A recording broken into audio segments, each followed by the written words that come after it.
Setelah membuka dan menerima 1.500 mahasiswa baru melalui jalur seleksi nasional masuk perguruan tinggi negeri atau SNMPTN 2018, Universitas Udayana kembali membuka jalur penerimaan mahasiswa baru tahun 2018 melalui seleksi bersama masuk perguruan tinggi negeri SBMPTN. Jalur SBMPTN UNUT telah dibuka 5 April lalu dan berakhir 27 April 2018.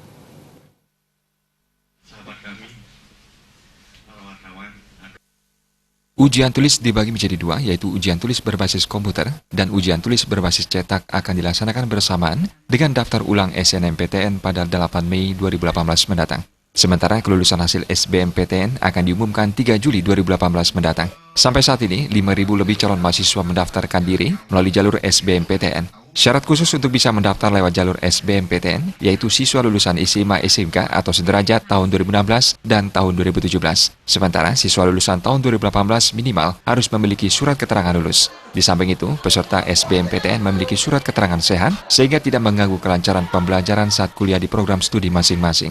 Rektor Universitas Udayana, Profesor Ana Agung Rakesudewi mengatakan, pada tahun 2018, UNUT akan menerima 5.900 mahasiswa dari 3 jalur yang dibuka, yaitu jalur SNMPTN minimal 30% dari kuota daya tampung, SBMPTN minimal 30% dari kuota daya tampung, dan jalur mandiri maksimal 30% dari kuota daya tampung keseluruhan. Dari jumlah kuota tersebut, 4.425 mahasiswa berasal dari program reguler dan sisanya dari program non-reguler, paralel, dan kelas sore.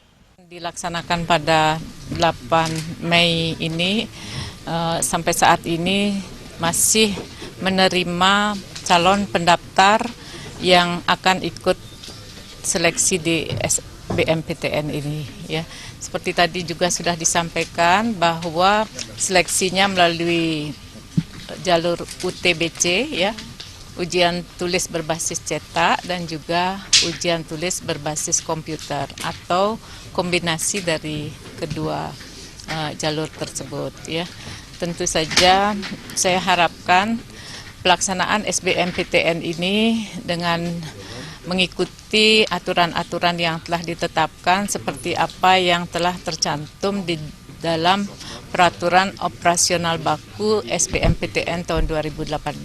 Ya. Tentu saja juga saya dengan hormat meminta teman-teman dari media ikut untuk mensosialisasikan tentang SBMPTN ini sehingga masyarakat betul-betul mendapat penjelasan yang seterang-terangnya tentang pelaksanaan SBMPTN ini dan tidak ada yang bingung ya terkait dengan mereka ikut seleksi. Sementara Kepala Biro Kemahasiswaan UNUT Dewa Gede Oke mengatakan, mahasiswa baru disediakan beasiswa bidik misi bagi yang kurang mampu. Total kuota mahasiswa bidik misi yang diterima UNUT pada tahun 2018 berjumlah 571 orang dan akan bertambah pada bulan November 2018. Saat ini 367 orang calon mahasiswa yang lulus jalur SNMPTN dinyatakan lulus pendaftaran beasiswa bidik misi. UNUT juga menyediakan beasiswa lainnya bagi mahasiswa kurang mampu dan mahasiswa berprestasi. Suparyana dan Indrawan, Bali TV.